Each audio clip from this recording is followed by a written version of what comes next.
রথের দিন সকাল থেকে গুড়ি গুড়ি বৃষ্টি নেমেছিল। বেলা বাড়লে নিদ্রাতুর চোখ মিটমিট করতে করতে গণেশ কুবেরের বাড়ি এলো। কুবের তখনও ঘুমাচ্ছিল। গণেশ তাকে ডেকে তুলল, বলল, চল কুবের, নাটা ঠিক কইরা থইয়া আই।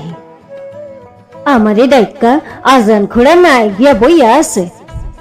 কুবের প্রকাণ্ড একটা হাই তুলে বলল, বয় গনসা বয়। অপিসি আমারে আর গনসারে দুগা মুড়ি দিবা গো। আলো গোপী আমারে নিয়ে এক ঘটি জল দিবার পারস। ঘরে মুড়ি ছিল না, কদাচিৎ থাকে। পিসি 4টি চিড়া আর একটু গুড় দিয়ে গেল। গুড় মুখে দিয়ে শুকনো চিড়া চিবোতে চিবোতে কুবের বলল, খা মনসা, রথের বাদলা নামছে দেখছস? হ, সালায় সন চাপান লাগে। রাইতের বাদলায় ঘরে জল পড়ছিল দেখ। গণেশ চেয়ে দেখল, জল পড়ে ঘরের একটা কোণ সত্যিই ভেসে গেছে।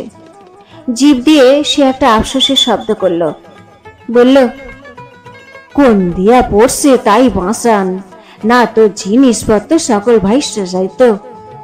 সালায় চাপাইবি নাকি সনাইস? মেলায় গেলি তো সময় পাবি না।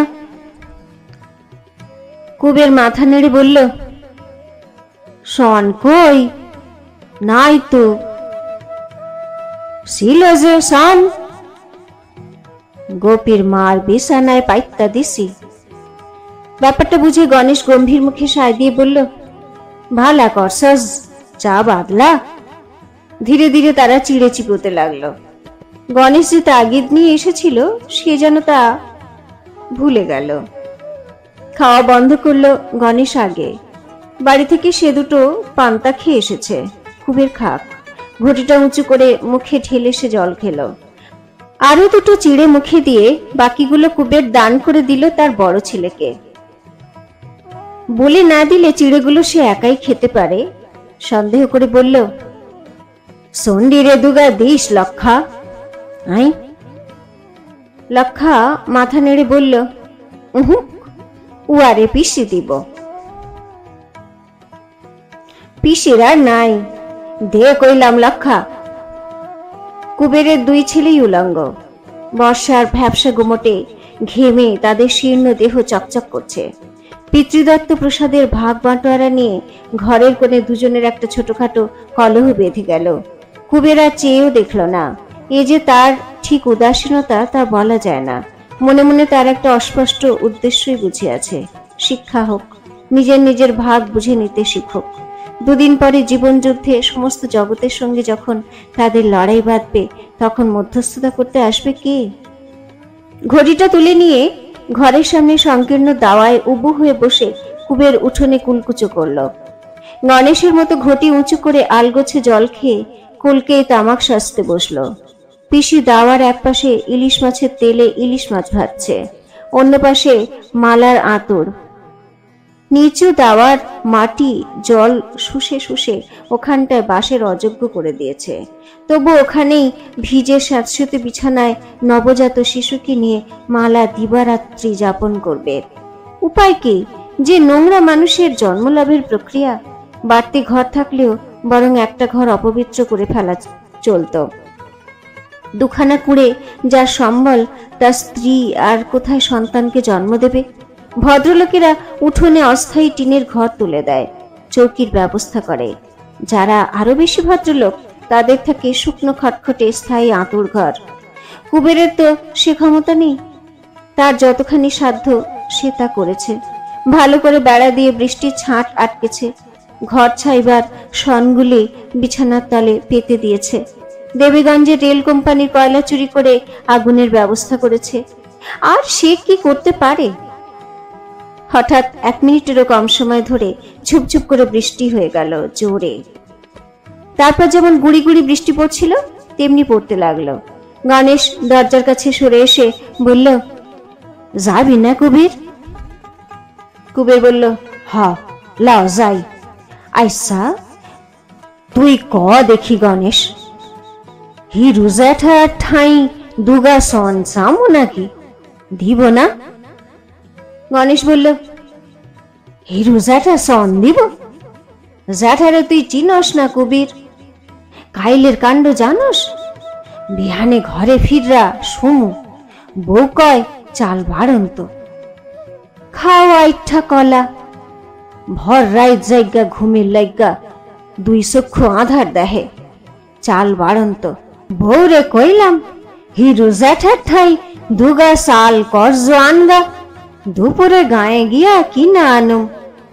কলি না পিত্তর যাবি কুবির, বউরে জ্যাঠা ফিরাইয়া দিল, কয় কি বিশুদ্ধবার করজ দেওয়ান মানা মানা।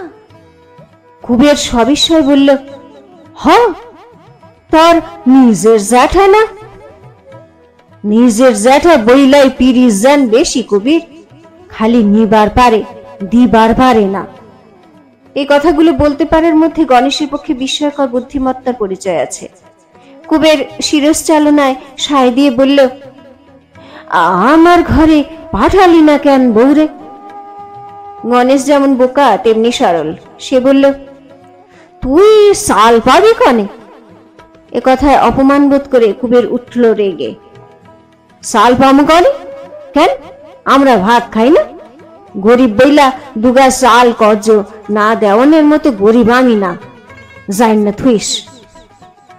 কুবের রাগে ও গণেশ লজ্জায় খানিকক্ষণ চুপ করে রইল। শেষে গণেশ আস্তে আস্তে বলল, ঘোষা করলানি কুবের দা। মাঝে মাঝে কুবেরের রাগের সময় ভীরু গণেশ তাকে সম্মান করে তুমি সম্বোধন করে। করুন না, গাও জ্বালাই না কথা কস যে, আজান খুড়া বইয়া আছে, লজাই। কুবের উঠানে নেমে গেল।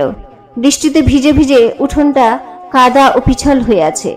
গৃহাঙ্গনের এই নোংরা পচা পাঁকের চেয়ে নদী তীরের কাদা অনেক ভালো। সেই কাদায় হাঁটু পর্যন্ত ডুবে গেলেও যেন এরকম অস্বস্তি বোধ হয় না। বাড়ির পাঁকে পায়ে হাজা হয়। পাঁক ঘেটে যার জীবিকা অর্জন করতে হয়, সেই পাঁকের সংস্পর্শে তার পা কুটকুট করে। আকস্মিক ক্রোধে কুবের ছেলে মানুষের মতো উঠানে একটা লাথি মারল। পায়ের পাতার একটা পরিষ্কার ছাপ মাত্র উঠানে পড়ল, আর কিছু হলো না। আতর থেকে ক্ষীণ স্বরে মালা বলল, আগো যাইও না, সৈন্য যাও, সালা দিয়ানি ঘরে জল পড়ছে, সনগুলা লইয়া যাও, বিছানার তলে সন দেওন না দেওন সমান। মালার মুখে এমন নিঃস্বার্থ উক্তি প্রায় শোনা যায় না। কুবেরের মুগ্ধ হওয়া উচিত ছিল, কিন্তু তার পরিবর্তে সে বিরক্ত হয়ে বলল, কি এর সমান? সন না পাইতা ভিজা ভিতে সন যায়? রঙ্গ কইরা কাম নাই, চুপ মাইরা শুইয়া থাকো। সালার লাইগা সন লাগে আইনা লমু। হোসেন মিয়া না কইছিল খড় দিব? হোসেন মিয়া কলকাতা গেছে। মালা আফসোস করে বলল, কবে গেল? আগে নিয়ে একবার কইলা, এক পয়হার শুই আইনবার কইতাম। কলকাতায় পয়হায় 10 খান পাওন যায়।